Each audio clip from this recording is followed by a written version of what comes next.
Welcome to Bad Elizabeth. I'm your host, Gideon Evans. And I'm your host, Kathy Egan-Taylor. The premise of this show is exactly what it sounds like. Each episode, we profile a different Elizabeth, or a derivation of that name. Like Eliza. Or Thea. Or Bess. Who deserves to be called bad. This episode is actually about two Elizabeths. It's a twofer. That's our producer and engineer, Will Beckton of Jet Road Studios. Hi, guys.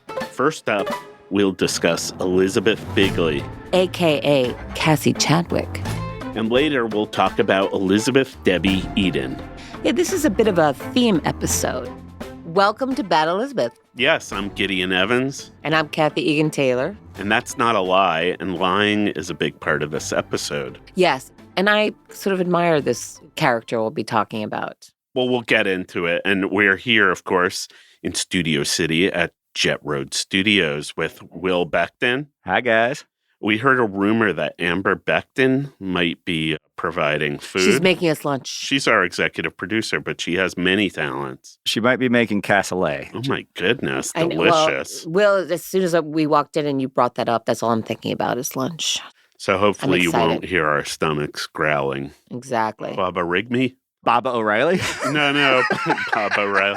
Well, George Carlin used to have a routine about stomach noises. That's the technical word is Baba Rigby. Oh. 7 stomach noises you can't say on TV. Can't say on TV. Yeah, the stomach growling is never a good thing. No. And Kathy, Scott, your... My husband is away this weekend. Is that a nice thing? He's spending time with his mother, so that's lovely. But it's unfortunate because he wanted to see you guys, so he's away. Oh, we miss him. He's a good guy. He's a great guy. But the problem I have is, I have to take care of the dog. Right. Scott is his master. He loves him. He'll do anything for Scott. For me, I'm just like the gal that walks him, feeds him, and cleans up after him. So I wake up in the morning, and he's out in the living room. He doesn't get up when he sees me. He's just like, yeah, you. Scott going out of town puts him out of whack a little bit. Well, yeah, he's looking for him. He won't walk with me. He slips out of his collar. What's the dog's name? Augie. And is that short for August? It's just Augie. Augustus, I suppose. Oh, Augustus, right. He's Augie Doggy Doodle all the day. And was Augie the name that the previous owner gave him? So you kept it? Yes. We have a dog named George. I know. And that we kept George's name. I like a good, just straight human name for a dog, like Carl. I always get amused by it. My mom grew up on a farm and she had horses. And I actually rode the horses she rode when she was growing up because horses live for a very long time. The horses were Eric, and she had a dog named Sheila. So I love human names for dogs. Well, Jill, my wife, when we met, she had a cat named Joyce. So Joyce. at some point, we met a veterinarian whose name was Joyce Weedman, which was weird because that was the name of my wife's cat because her last name was Weedman. So we were wow, introduced the veterinarian to the other Joyce Weedman. Kind of odd. Well, let's hope Augie and George are enjoying their time while we're not with them. Let's get started. What's in a name, right, guys? Exactly. Letters, mainly, but... Thank you, Sesame Street, for reminding us of that. So this one's a little different, right? Yeah, this one's a little different because we have actually a theme going on here, and the theme is bank robberies. Yeah, we're starting with a Gilded Age con woman, Elizabeth Bigley, who swindled big banks out of tons of money. After that, we're going to talk about the classic film Dog Day Afternoon, which is about bank robbery, but it has a very interesting twist to it. Yeah, and there's an Elizabeth involved there, too. This is exciting. We're going to be talking to the amazing actor Chris Sarandon, who was nominated for an Oscar for his performance in Dog Day Afternoon, and that'll happen later in the show. So good. Attica. So today's episode is about a woman. We're going to refer to her as Cassie Chadwick, and I know the audience is going to be like, where's the Elizabeth? That's not an Elizabeth, but Cassie Chadwick is not her real name or her original name. She's an Elizabeth. She was born Elizabeth Bigley, and I think she was even known as Betty Bigley. This is almost a genre of fake socialite, someone who concocts a story about themselves to get ahead and to scam people. It's such an interesting time. So this is during the Gilded Age, which is the 1870s to the 1890s. And this is when industrialism was booming and the country was very rich. It came after the Civil War. The South was kind of suffering, but this was the rise of department stores, all this type of stuff. A lot of wealth. Rich, like monopolists, I guess you can call it, who got ahead in business and made millions and billions of dollars. At this point in time, it's like if you dress the part and you look the part, people believed you. I was looking up Gilded Age. I don't know much about it. I was wondering if it was rich all around, but I think the word gilded, I know that expression, gilding the lily, it's almost like a fake veneer. Like, yes, there was wealth, but it really was concentrated. Yeah, it's like gold plated. It's not gold all the way through. And all the other people are, eating gruel. It was very rich, very few people. I mean, kind of the way we live today. Yeah. The rich are very rich, and those who are not are not. Yeah, and most people weren't. It very much plays into this episode and this particular Elizabeth. Well, Cassie. So let's get into her. Okay, so we are calling her Cassie. Let's call her Cassie. So Cassie Chadwick, okay, she was born Elizabeth Bigley in Canada, in Ontario, in an area that was known as Eastwood, which is also very close to Woodstock, Canada, which, do you remember who else was from that area? I think Bette Wethlaufer was from Woodstock. Bette Wethlaufer. So there's something going on in Woodstock, in the water. Canada, or in the poutine. Oh, in the poutine, yes. I would imagine there's not a lot going on at the times that both of these women came up that we're talking about, Bette Wethlaufer and Cassie Chadwick. You could invent your own story. Yeah, I think idleness sometimes leads to no good. What is the devil's work. Idle hands are the devil's workshop. Ooh, scary. I'm a case in point. Is that right? Do you get into trouble when you're sitting around? Give me a purpose. I'll tell you that much. Give me purpose and I'm good. Yeah. So Elizabeth Bigley was born October 10th, 1859. This is Ontario, in a town, Eastwood, that is really very small. It's like about 150 people. And she didn't come from a household that had money. They were working class. It was a mill town. But she always did have kind of these delusions of grandeur. She would imagine that she had a mansion and jewels. And so very early in her life, she really did start taking on different personas. Like she went to a barber shop and she wanted like a boy's haircut and also wanted the barber to give her the hair to use as a mustache so she could transform into something else. And she was peculiar too at school. She kind of talked differently and she had a little bit of a lisp. She just didn't really fit in that well. Yeah. Even at a very early age, she kept trying to do these scams where she created calling cards, which was a big part of the culture during this time. Like apparently people would collect calling cards that showed that you were well connected. We went to this really neat hermitage in New Jersey on a family trip, and they were active around this time. And the calling cards, basically you would come in and you'd be like in the foyer, the vestibule, and if somebody wasn't there to receive you, then you would put your calling card into a little bowl. Oh, yeah. And so that would be like kind of how you let them know that you stopped by.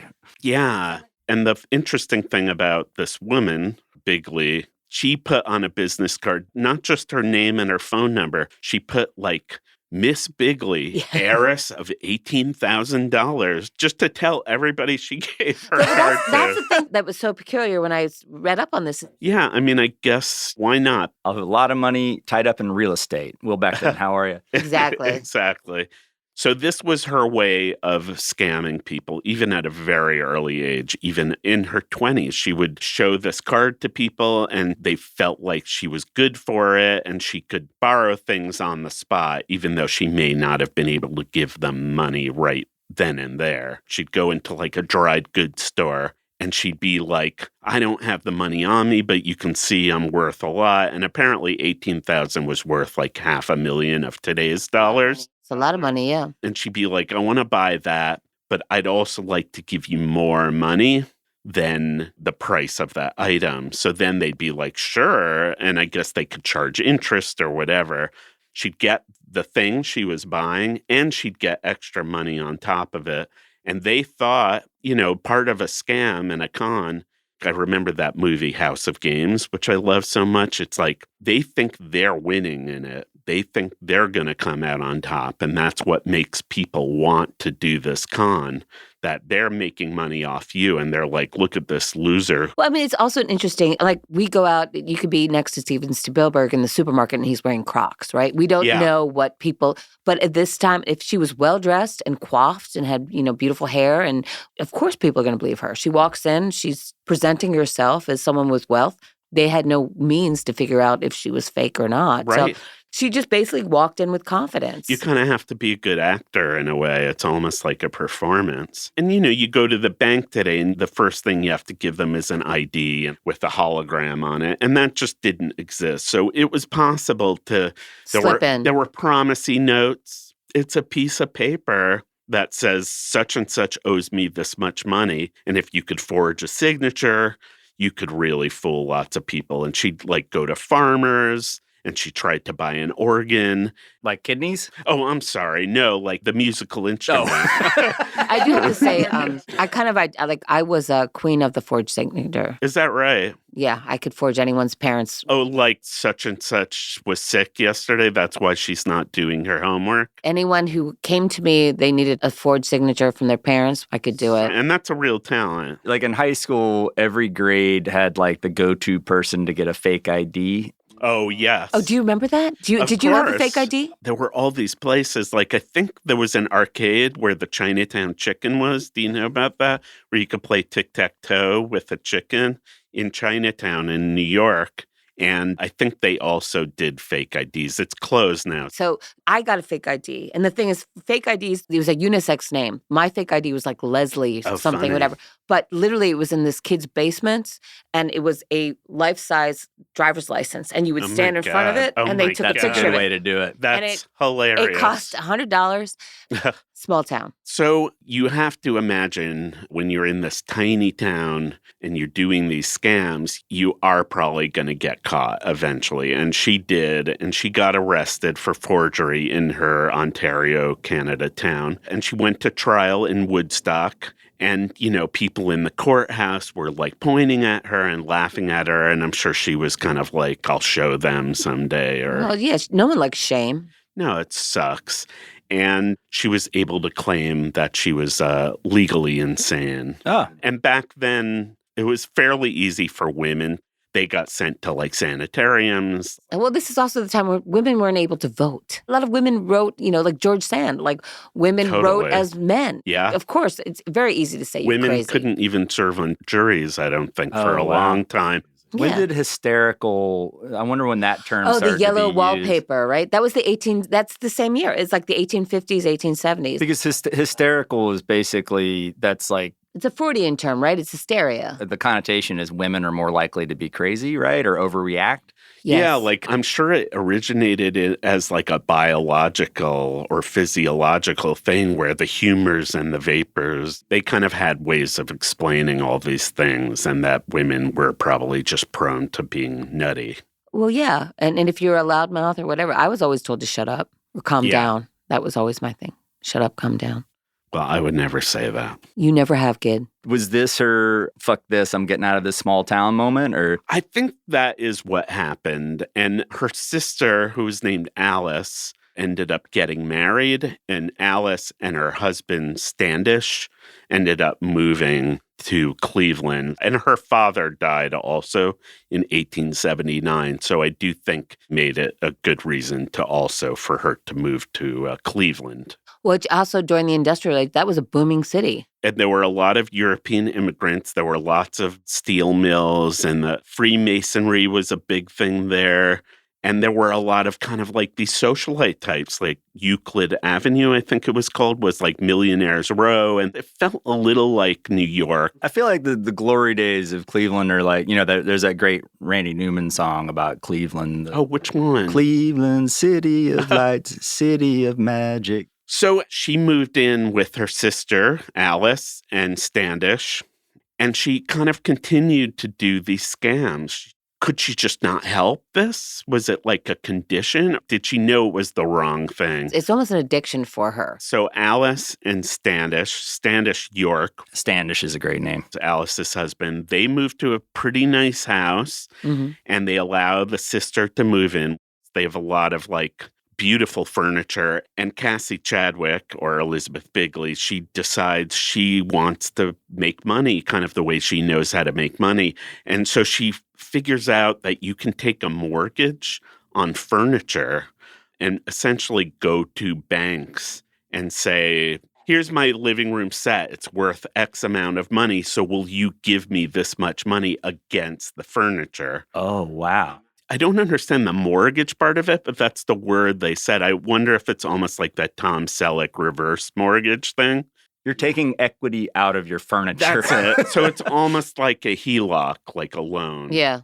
So she would make money this way. Not her furniture. It's not her furniture, Well, so she didn't really... hand it to her. She's very clever. She's clever, and she was resourceful. Of course, eventually, the sister and Standish figure out what's going on, and they're freaking pissed. So they kick her out. Well, they didn't want to be associated with that. No, and who wants her to live in their house when she's scamming them? Well, also, you said she had calling cards, as we talked about, that said heiress was her title. Yeah, exactly. And she just made up these stories about herself. So she was out, and they figured she would just go to Canada, go back to Ontario.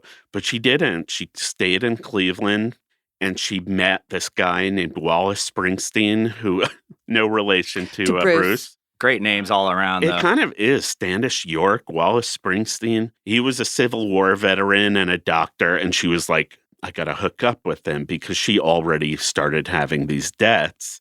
So she like courted him and was really aggressive. And she wanted to do this quickly because she knew her creditors were all coming to get her. So she finally got him to propose, and he was going to pay off debts. And then Alice and Springsteen kind of met at a certain point, and Alice figured he knows like the sordid history of her, but he didn't know. And he started to learn very quickly like what the hell was going on. Yeah. And so she was only married to him for 12 days. Oh, God. So that didn't take long. No. But at least she was able to kind of have some of her debts paid off. Pay off some of the furniture mortgages. And he was kind of so appalled that he even put a notice in a newspaper in Cleveland, say, I forbid anyone to lend money to my wife. Oh. I think my husband's done that. In the Philadelphia Inquirer, there's a... Yeah, exactly.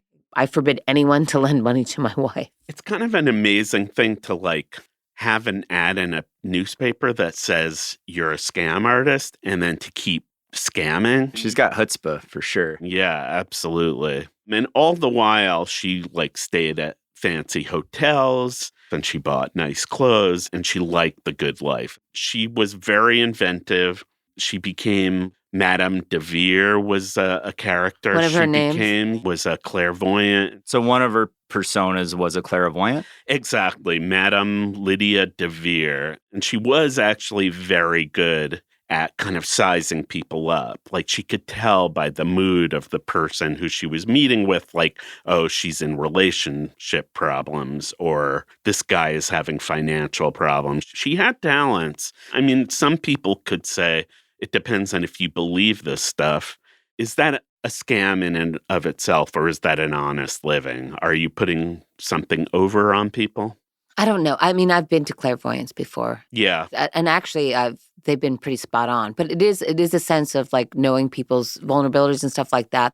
There is a talent when you can, seek out wounded birds. Yeah. And once you gather them and you know exactly what their vulnerabilities are, and people are willing to hear anything you have to offer because you're a solution. And they're desperate and little bit. they're desperate, exactly. I think that it's fair to say, too, that like, in a way, even if the clairvoyant doesn't have these special powers, it's kind of like entertainment. Like when you watch a pro wrestling match, most people know that it's not real. Staged, it's kind of staged.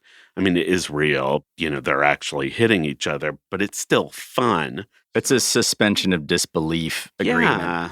I think it becomes more of a scam. Like, I remember when there were all these big like fortune tellers that were 1-900 numbers, and they charge you like $5 a minute.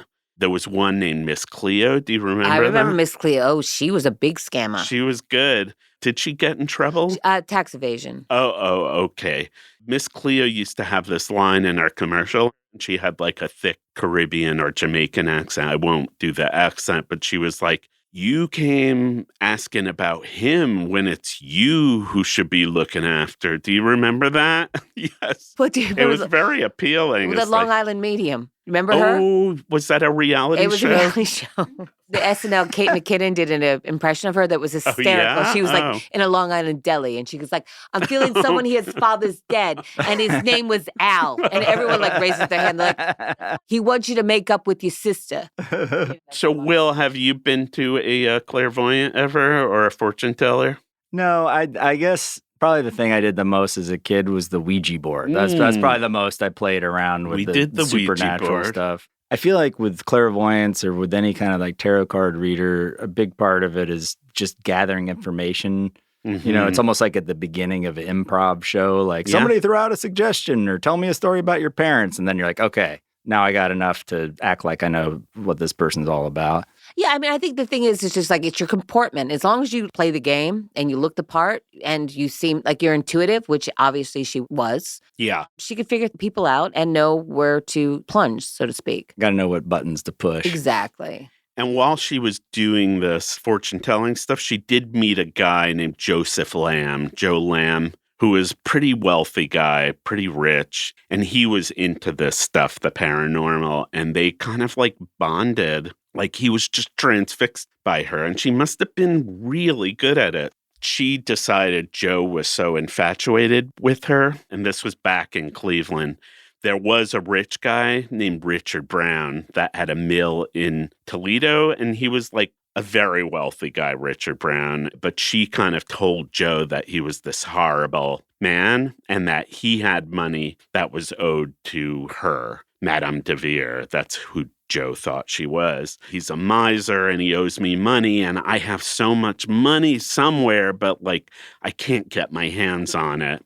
So she got Joe not only to like give her money, but also kind of help with like forging things. And he bought into everything she presented to him. He bought in, and then he became kind of complicit. And she would give him a diamond for collateral, and she always promised like she'd pay people back. Nobody ever thought they were just handing her money. They always thought that there'd be a payoff. This guy, Joe Lamb, and her, they did both get arrested. They were on trial, and then Cassie, we're calling her Cassie, even though she was the clairvoyant, ended up going to jail and got 9 years in jail. And she knitted a lot in jail and was not that happy. And then she got pardoned later. She got pardoned? I think by McKinley. Wow. Did she write him a letter? Why was she deemed a pardonable person? That's interesting. No. I think my thought is that she scammed so many people who were smart and well-respected. They'd rather like let it go away. Rather than acknowledge like, oh, she fooled you, you know, like. Well, that's true. That's part of it. It's just like, let's just sweep it under the rug so I don't look like an ass. Yeah, definitely. Well, the whole clairvoyant thing was also embarrassing because I'm sure a lot of people who don't believe in that would give you shit if you gave all your money to a clairvoyant. Yes. So I think we should talk about Carnegie for a bit. Andrew Carnegie was from Scotland. He was born with basically nothing, and he kind of ended up immigrating to the United States, became like a messenger. He became involved in the railroad industry, and he became one of the richest people. Well, wasn't he a railroad magnate? When you hear the word magnate, he's one of the first people that comes to mind. It's like Rockefeller and Carnegie. Carnegie, right? yeah, exactly. Definitely. And these people who become these giant, very rich people, they usually don't invent the thing. They just figure out a way to scale it. Like Henry Ford didn't invent the car. Yeah. But he figured out how to do the assembly line and how to make them quickly. And similar to Ford, Carnegie didn't invent making steel, but he figured out how to purify it and how to scale it up. And he became really rich and really powerful really quickly. And one thing about powerful people, they sometimes fool around on the side. And people did suspect that, and some probably gossiped about it, that he had mistresses and he had workers that would set up assignations with himself and women. And Cassie knew she could come up with a plan that kind of fit into that thing where he might have had some sort of relationship that led to a child. She saw an opportunity. Definitely. And this was her big scam. Cassie, she did become Cassie pretty soon because she met a doctor named Leroy Chadwick. He ended up proposing to her and she became, Mrs. Dr. Chadwick. And Chadwick really was very rich. He had a mansion. They lived on Euclid Avenue, which was Millionaire's Row. Mm-hmm. There was a banker that they met named Erie Reynolds. Another great name. I know, there's so many good names here. And Erie Reynolds came over one time and she was with her husband. Nobody really knows how involved or how in the know Dr. Chadwick was. But they presented this banker, Erie Reynolds, with these notes that, I guess looked convincing. It basically said that Cassie Chadwick was owed all this money in securities, like $5 million in securities, $250,000 and $500,000 in just money. All these dividends would be paid to her. She had all this money coming to her, and these documents that she showed this banker were signed in various places by Andrew Carnegie. And the banker was like, "How do you know Carnegie?" Cassie Chadwick was like, "I'll tell you, but you cannot tell anybody. This was a secret," right? She said, "I have this mother and father who brought me up, but I was actually the illegitimate daughter of like a fling of Andrew Carnegie, but you cannot tell anybody because it would ruin Carnegie." It's a huge scandal, but I'm connected to all this money, so believe me. Totally. So it looked real. And she asked him to lend her money, all these loans, based on the fact that she would pay them back once she got the money, this trust from that was Andrew waiting Carnegie. for her. Yeah, it's like, I'm good for the money. So it's just like the furniture mortgage Exactly. grown up. So she started getting money from Erie Reynolds. And then she had this idea. She was like, I have to get the rumor mill going. Her scam idea was out there to this one banker, but she said it would feel more real if there were people whispering about it around town so that she could scam other people, and also that it would feel real, because it wouldn't feel real if people aren't like kind of whispering about it, right? Mm-hmm. So she had this other idea where she got a lawyer named Dylan who met her in New York. They took a carriage to Andrew Carnegie's mansion there. And she basically was like, I need to pick something up at this mansion. And the lawyer was like, isn't that Andrew Carnegie's place? And she was like, you just can't tell anybody. But yes, I'm the illegitimate daughter. Just please don't tell anybody. But she was just showing up there for the first time. He's waiting on the sidewalk in the carriage. She gets out. She walks into the mansion. Somebody answers the door, and she manages to go inside for like 20 minutes. And then she comes out, and she has an envelope, and it really looked convincing that she knew him. Yeah. So she knew that this lawyer was going to not be able to keep it to himself. And so her plan So she picked a good gossipy It was a person stage moment. to plan it She with. just knew nobody would be able to keep it to themselves. The other I thing, think. too, is like if someone says to you, like, can you keep a secret? Yeah. If you're a co-conspirator, you're like, oh, you trust me? And people want to be involved in stuff like that. And then the lawyer probably talked to someone and was like, you can't tell anybody. And then he told them. And then everybody was talking to somebody who said, just don't tell anybody else. Well, also, she duped a lawyer. If she duped a lawyer, then she's good. So it is super impressive that she's going after people who should know better. And the other thing, too, is if they're fooled by her, they discover they're fooled by her, they're not going to talk about it because they look like asses. Definitely. They look like a smacked ass. So word got out. The rumor plan was successful, and she took advantage of that guy, Erie Reynolds. But the big bank that she kind of screwed over was this Citizens Bank of Oberlin, which we all know about Oberlin College. Good college in Ohio. There was a guy named Charles Beckwith, and she, again, so many good names here. She just showed them this documentation and just said, I will pay you hundreds of thousands of dollars if you lend me all this money. And one thing that was interesting with how she did it, too, she kind of pretended to be like a flighty, not completely with it. Like she didn't understand certain things. So I think the men felt like they were mansplaining to her a little bit.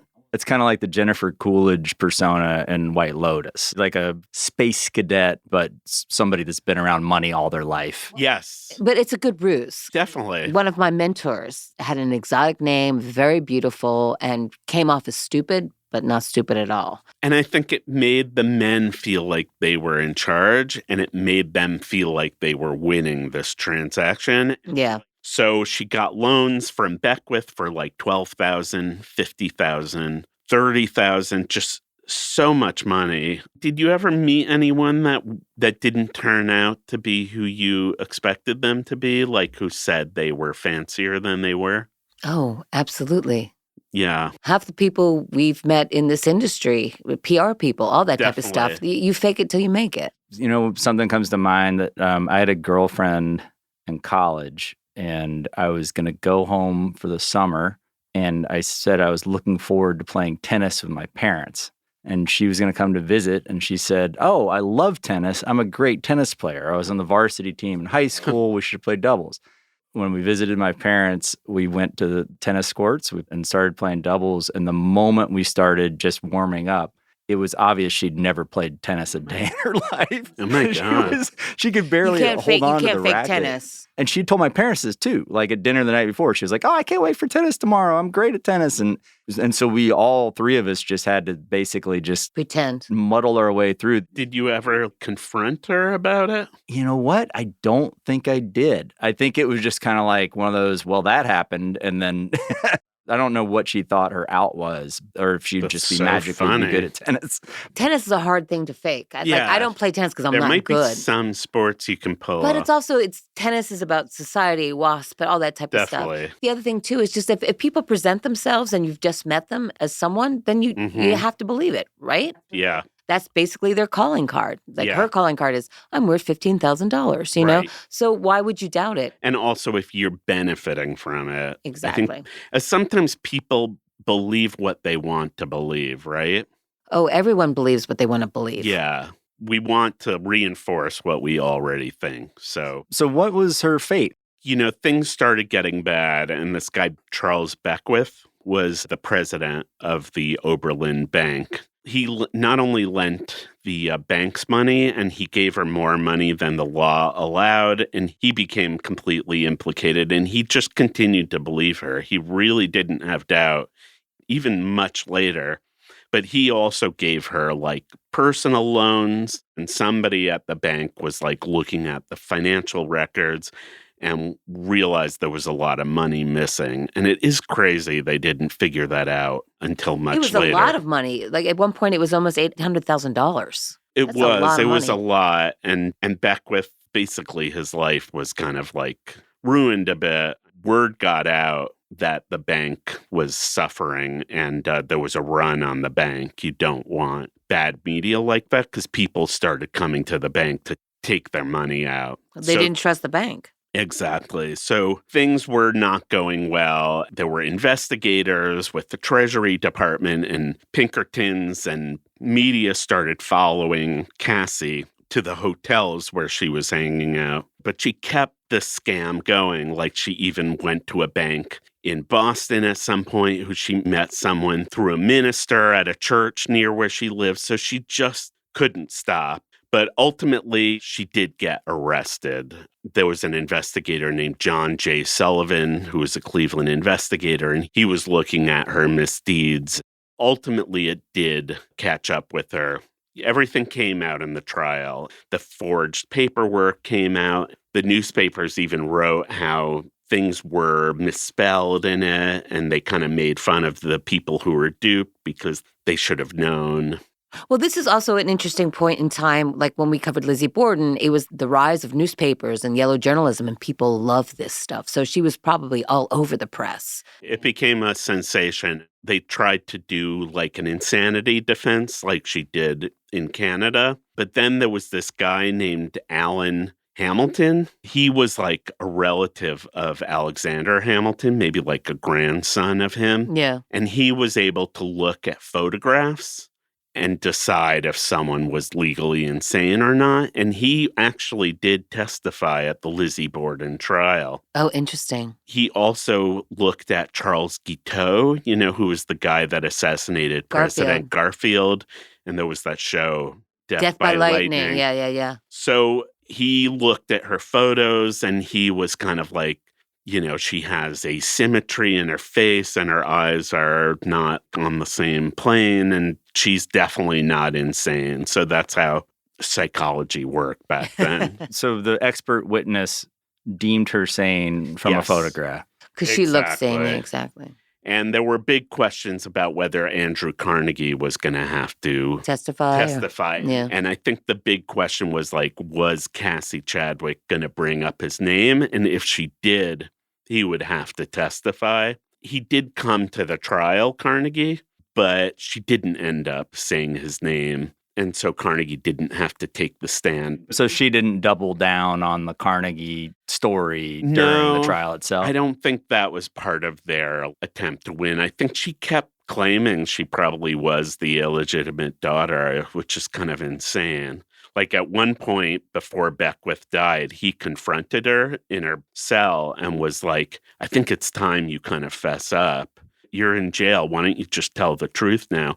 And she wouldn't do it. Wow. Well, this is a really interesting one. What do you guys think? Do you think she's bad? She ruined and hurt a lot of people, so I think that's bad. But I do judge her at her time and place as a woman and trying to figure things out. I respect her that she was smart enough to pull it all off. But yeah, she's bad. She hurt people and she ruined lives. She did. I mean, I think it's fair to bring up just how awful banks can be. Yeah. There's like a Schadenfreude type thing. Yeah. When you hear her story and you're like, it's kind of awesome that she took money from the bank. She kind of turned it around. It's almost like a half-baked Robin Hood thing. Definitely. She robbed from the rich, but then just kept it. Yes. She bought nice furniture and nice outfits. I'm not against that. But I should say, I don't think we mentioned it, just that she was found guilty in this last trial, and she went to jail. And she didn't last that long. I think she died on her 50th birthday. Mm. And they diagnosed her before she died of neurasthenia. It's like a nervous system thing. One thing about that diagnosis, neurasthenia, is that it was kind of like the rich white person disease. One thing I was reading was that even though she died of it, she probably would have loved that, they said in the newspaper she died of that disease rather than like a heart attack. It's a high-class disease. Even up until the end, she wanted to seem fancy. You only have one time on this earth. She made it pretty colorful. Definitely. And she's not the only Elizabeth that is associated with bank robberies or bank fraud. Bank robbery is the theme of this episode. We're moving on to another Elizabeth Debbie Eden. She's not a bank robber, but she inspired a bank robbery. She inspired a bank robbery. So she's not even a bad Elizabeth. We must be straightforward about that. Well, I think it's also more interesting when you have someone who doesn't commit the crime, but inspires someone to commit a crime. Absolutely. We'll look at Jodie Foster, right? Exactly. I mean, I know for me, I love Dog Day Afternoon. Dog Day Afternoon is just like one of the best films of the 70s. It's Sidney Lumet. It's one of those stories that it's like the truth is stranger than fiction. Like, I remember the first time I saw the movie, I didn't know it was based on a true story. You know about this story because it was shot in your neighborhood in Brooklyn. Yeah. But it really blew my mind that this actually happened. And for those who haven't seen it, there's a guy that was inspired to rob a bank. He robs a bank to pay for a sex change operation. For gender reassignment surgery, which was kind of unheard of at the time. So Chris Sarandon's role in Dog Day Afternoon was based on John Wojtowicz's significant other, who was Ernest Aron and became Elizabeth Eden. Now, I know it sounds confusing, but that was one person. So Al Pacino plays the fictional version of John Wojtowicz. This movie is quite incredible. It's got an amazing cast. Aside from Chris Sarandon, we have Al Pacino, and then we have Charles Durning. He plays a cop in it. A young Carol Kane, who plays a ditzy bank teller. And the other bank robber was played by the amazing John Cazale. Reason why the film is so great, it's like a very concentrated moment of time of people having to make decisions in real time, and like you're in it. It's like desperation, the last chance to make something happen. It was such an interesting time. There was a lot of gay rights activity. And when the real story happened, America was really confronted with all these types of characters that they had never really seen before. I don't think anyone's ever had a role like that in the history of film at this point. Later we see like Raul Julia and Kiss of the Spider Woman and stuff like that, but it was a really innovative and interesting character to play that we didn't really see represented positively in films. Definitely. They also recently adapted Dog Day Afternoon into a play that's going to be on Broadway pretty soon with the stars of The Bear, John Bernthal and Ebon Moss-Bachrach. Yeah. That play looks like it's going to be great. Right now, we're going to talk to Chris Sarandon, who was nominated for an Oscar for his role in Dog Day Afternoon. As this is a theme episode and people love bank robber stories, we're going to talk about a real-life bank robbery in Brooklyn, New York that went completely off the rails. In 1973, a guy named John Wojtowicz robbed a bank in order to pay for his male lover's gender reassignment surgery. In 1975, this wild story becomes an iconic movie, Dog Day Afternoon. We're delighted that one of the stars of that movie, Chris Sarandon, is joining us to talk about the role that exploded his career and earned him both Golden Globes and Oscar nominations.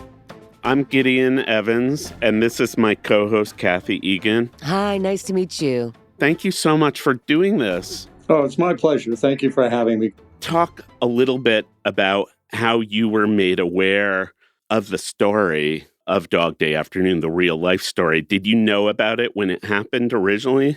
I recall the story because it was front page news everywhere in New York City, certainly, because it was such an ongoing drama. I remember the tabloids headlines. I remember some of the television reporting about it as well. So it was out there. It was a big event in New York City. It was a big mass media event. So when you were given a script or heard about an audition, you had somewhat of an idea of what this was going to be about. Yeah, somewhat, yeah. And you were, very young, right? Not very young. Oh, I'm sorry. I shouldn't have said that. All right. That's very flattering. You looked very young in that movie. Yeah. I was, I think, 30. No, we shot it in 70. The movie came out in 75. The story was in 72, so it was probably 73, 72. 74, I was 30 years old, exactly, when the event occurred. Yeah. And when I auditioned for the movie, I was like 33. Were you living in New York when the real event happened? Yes, I was. At the time, I don't remember if I was in a show or not. I had been in a couple of Broadway shows. The first show I was in was with the Rothschilds, the original production of Two Gentlemen of Verona. And at the same time, I was doing a little bit of television. I was on a soap opera for a little while. It was The Guiding Light. Yeah. Which paid the rent at the time because I had basically had a bit part. It was my first job in New York City. I think I did a couple of regional theater shows. I was working in Hartford. I was working in New Haven. I did the Shaw Festival in Canada. And then I did the Two Gentlemen of Verona and then auditioned for Dog Day. Were you trained in theater, like a Stella Adler type thing? My training was primarily in college and graduate school. I was a quote-unquote theater major kind of in college. There wasn't a theater major at the time when I went to West Virginia University where I grew up. And then I ended up matriculating to the Catholic University in Washington, D.C., which had a master's program in acting. I toured with the Shakespeare plays when I was at Catholic U. They had a summer theater as well.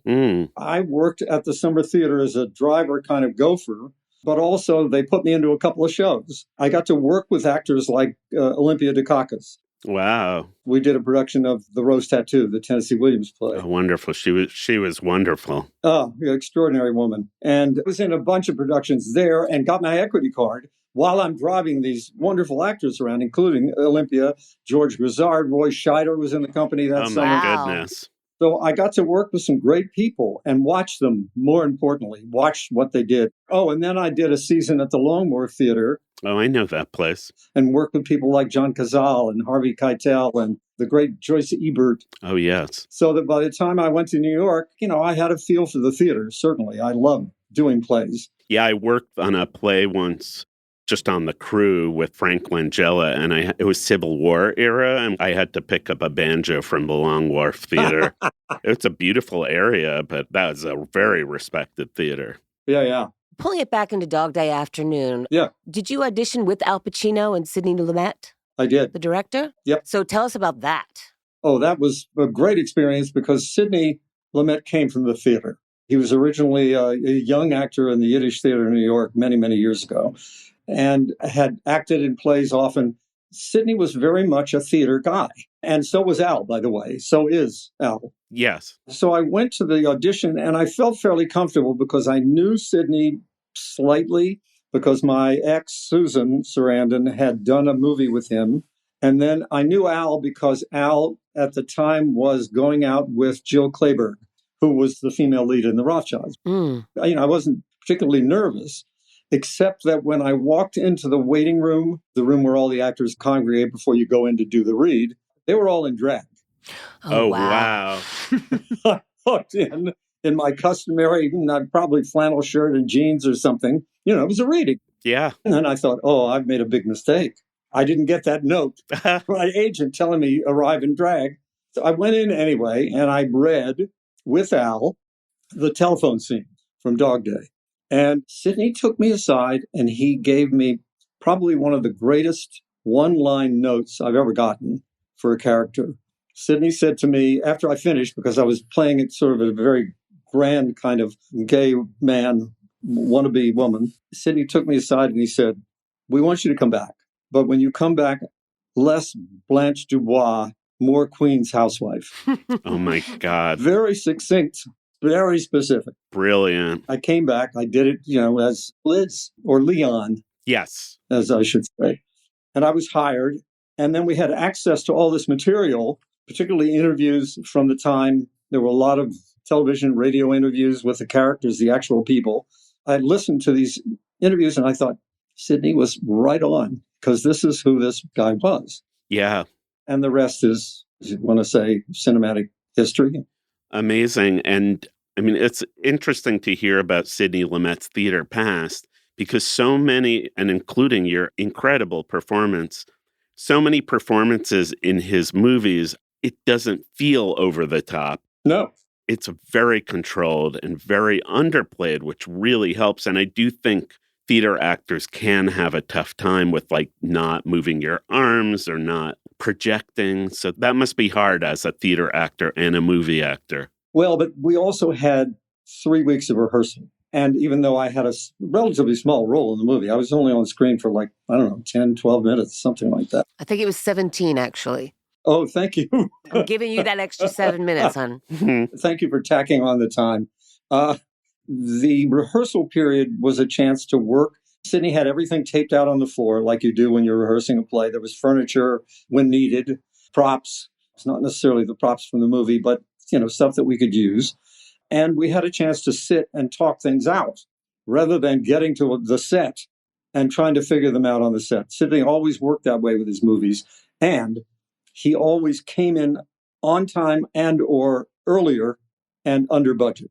Wow. As a result, because people weren't standing around talking, they were doing what they'd done in the rehearsal hall. Yeah. So we had a chance to really sit there and sort of chew things out and work on the scenes. To reset, to clarify our listeners, we should break down what the actual robbery that was based on, and sort of linking your character to Elizabeth Eden. Yeah.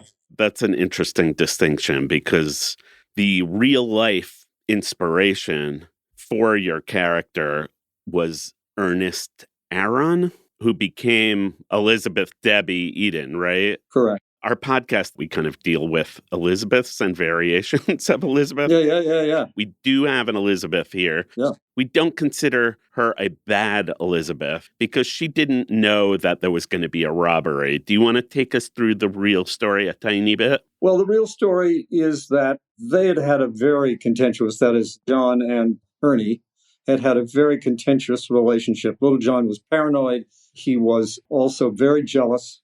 I heard stories from some of the material that we had that Liz told, for instance, about waking up And there's a slight reference to it in the movie of waking up and there's little John with a revolver pointed at her in bed, right in her face, saying, oh my God, it's over. It's over. I can't live like this anymore. I'm finished. I'm done. And their relationship was a very combustible one.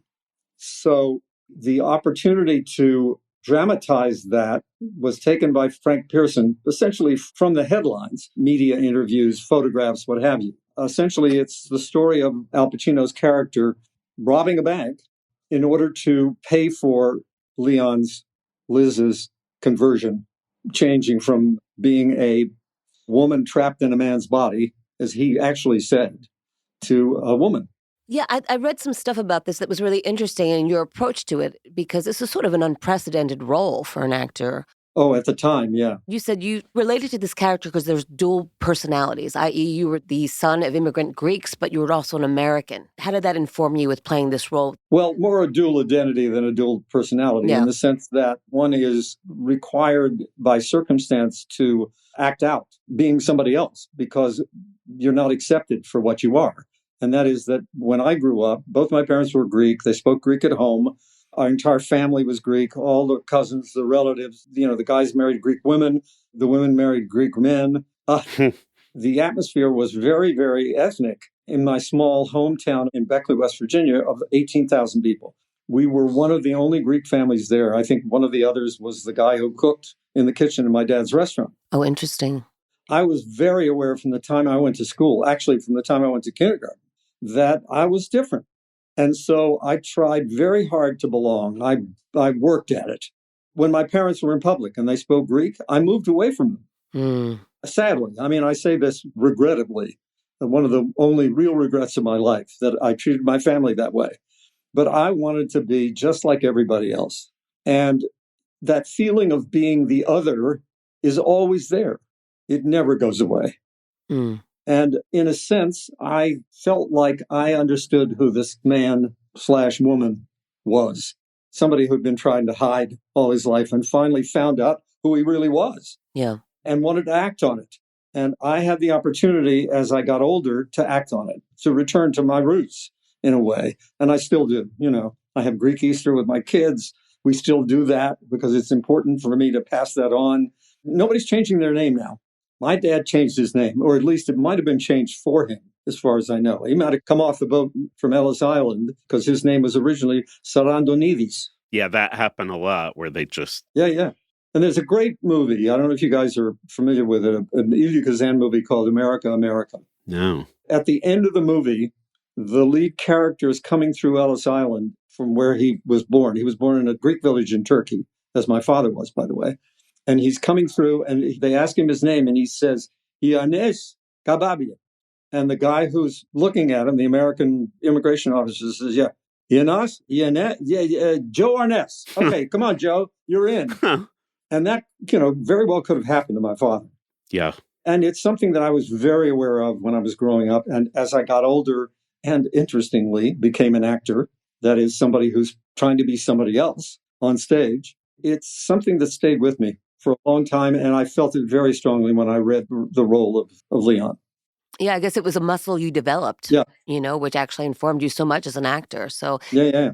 So you watched a lot of footage of Elizabeth Eden when you were making the movie? I didn't see footage of Liz. I saw still photographs. Okay. In fact, we used that critical photograph of when he gets out of the cab of clutching the robe. Yeah. In, defiance and defense of the hospital robe, that cheap hospital robe that he wore. We have the same robe. In fact, I still have that robe, interestingly. And recordings. We had recording. Yeah. Interviews. Oh, nice. Yeah. The topic of a man who identifies as a woman, this is part of today's conversation. And there's so much ignorance and hate. And that was 1975. Yeah. Like, was that part of your discussion of some people are going to be watching this movie and they won't know what to make of it? I'll tell you, my agent at the time was gay, and he recommended that I not do the movie. Wow. He said, this could be a career destroyer for you. Because he knew what the conversations were behind closed doors in Hollywood. But it was such a great role, and working with those people, I couldn't, granted, I probably wouldn't be cast in that role now, but it was a wonderful opportunity at the time. And also, I was in the theater. I worked with so many gay friends who were very close to me. And so it had a resonance beyond just the story itself. But the story itself was just extraordinary. So there's a bank robbery that Al Pacino's character and Cazale try to pull off, and that turns into a hostage standoff. Right. There's the police who kind of are trying to end the standoff. So Yes. Your scene is the police bringing you in to try to talk down Al Pacino. And did they shoot that at the same time? Were you actually talking to each other on the phone? Telephone scene, we were actually talking to each other, but not shot at the same time. I see. We shot probably a couple of weeks apart, for all I remember, because it had to do with, what location they were using at the time. If we were in the barbershop, then I did my part of it there, as well as doing my barbershop scene with Charlie Durning. That is the man who was playing the sort of negotiator, at least initially, was Charles Durning, the wonderful actor. Amazing. From Tootsie and so many great movies. So that I shot all of those at the same time, the barbershop scene with the cops and then the scene on the phone with Al, with him at the other end of the line, but not being filmed. And then when Al was in the bank, then I was on the other end doing the scene, the audio for Al. I grew up in Brooklyn and I live in not far from Windsor Terrace where the bank stuff was shot. Yeah. There's actually a hot dog place now called Dog Day Afternoon in that area. Isn't that funny? I had no idea. Yeah. Oh, how great. One thing that we ran across while we were researching the film, there was a letter from the real guy, John Wojtowicz, that he wrote to the New York Times, and they never published it, but he kind of took the film to task about certain things that he didn't feel was accurate. Yeah. But the one thing he did say, he loved your performance. Exactly. Oh, wow. Do you know about this? No. We'll have to send it to you. I hope it's real, but let me just read a little bit about it. Well, knowing him, it probably is. He's a character. He said, Chris Sarandon, who portrays my male lover in the movie, also deserves the Academy Award for Best Male Supporting Actor. It was his film debut. I don't know if that's true, but... That's true. Oh, it is. He was too much for words. He had to portray the widest range of emotions, but do it in the right way. I feel he did it perfectly. In real life, Ernie had said those things and done those actions. He would have done them exactly as Chris did them. In the telephone scene between Pacino and himself, his performance was unfathomable and a tribute to his mastery of an unbelievably difficult role. I was moved to tears by it because the realism was there and so professionally done. Wow. Doesn't get better than that. Wow. I'm sorry that he didn't vote. The Oscars that year, the films that year was amazing in 1975. Cuckoo's Nest. Yeah. A lot of great movies that year. And so getting back to what your agent said, he was initially reluctant for you to do this role. How did people react to the role? I mean, obviously, a wonderful performance and people loved the film, but were there any repercussions or anything like that after you did it? Or was it a good gateway? Or? Well, it was a little of both. Yeah. First of all, I have to give Sidney credit and Al credit and Frank Pearson, who wrote it, credit in that essentially what you're witnessing in the movie is a relationship gone wrong and the character's attempts to try to repair it and then realizing that it's lost. And the tragedy of that. When audiences saw the movie, I think that there may have been some sort of tittering at the beginning of seeing the character, realizing that it's a guy, a man that he's talking about is his wife, whom he's married. But at the same time, once the conversation starts, that is, you see the guy's vulnerability in the barbershop, and then you see their exchange. It's just about the stuff that everybody goes through in a relationship. Yeah. It's not just because these guys are gay, because one wants to be a woman. That's sort of beside the point. That's the kind of dramatic fulcrum upon which everything revolves. But in terms of the audience's reaction to it and the empathy that an audience has for characters, I think that's what happened. They go, oh, God, yeah, you know what? I've been through that. And just the sadness and the loss of a relationship, because it's the loss of a life you were imagining. Yeah. You know? You don't even know if they're going to survive, right? Exactly. And you know that the odds are stacked against them from every direction. Do people ever scream Attica at you, or is that more for Pacino? No, not me. A lot of them do to Al.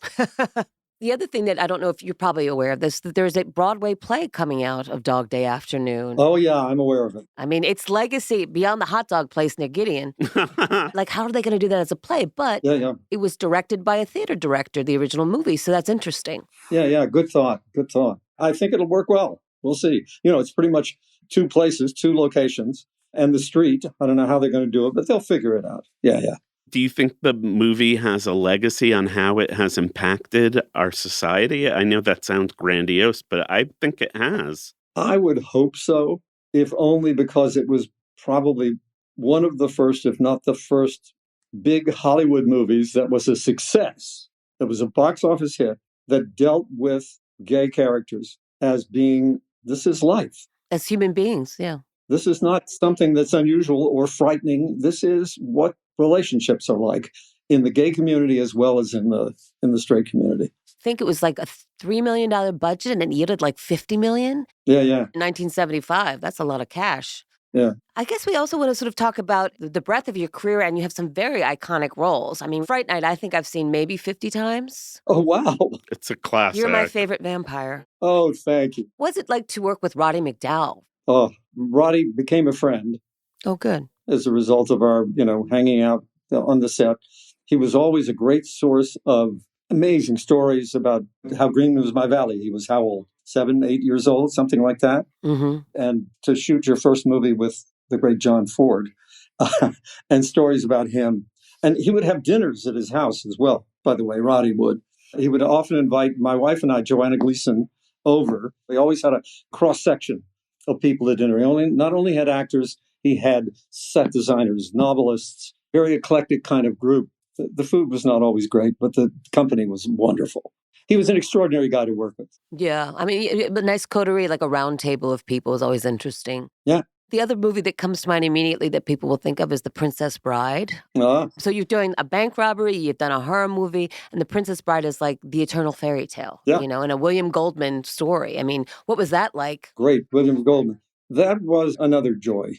Rob Reiner, rest his soul. We're all in shock, right? Yeah, everybody is, I think. I think the world is in shock. Yes. That was a very, very fun set. In fact, today I have a text from Carrie Elwes about Rob and Chris Guest and Mandy singing doo-wop on the set. What a memory. Yeah. I mean, we're still sort of connected in that way. It was a fabulous experience. We had a lot of fun. It was a lot of cracking up, horseback riding, eating from Rob's hibachi in his room because the food was terrible in the hotel up in Sheffield. It's a memory that I'll always hold dear. It's an eternal movie. Everyone's seen it, Yes. And quoted all the time. Playing a villain and being villainous and funny simultaneously is not easy. Well, that's Bill Goldman. Yeah. Well, you too. That's a lot of that is his dialogue. That screenplay is extraordinary. It really is. The wonderful thing to me about the movie is that it's so much a reflection of William Goldman in that he was both a cynic and a romantic. And that's very much what the movie is to me. For there to be lines like, that's not fair. No, life isn't fair. Anybody who tells you different is selling something. Yeah, I mean, I think also to be a romantic, you also have to be cynical because you have to have a check on yourself or control yourself. Yeah. And I think that's a big lesson in this industry that we're in show business, Yeah. Well, it's part of the sort of thick skin you have to have because 90% of the time or more, you're rejected. Yes. The other character that I'm really proud of is Jack Skellington.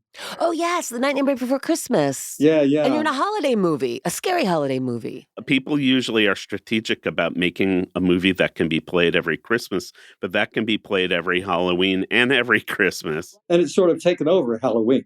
It's crazy. That's why Gideon and I were thinking we need to write a heist picture that happens on like Thanksgiving.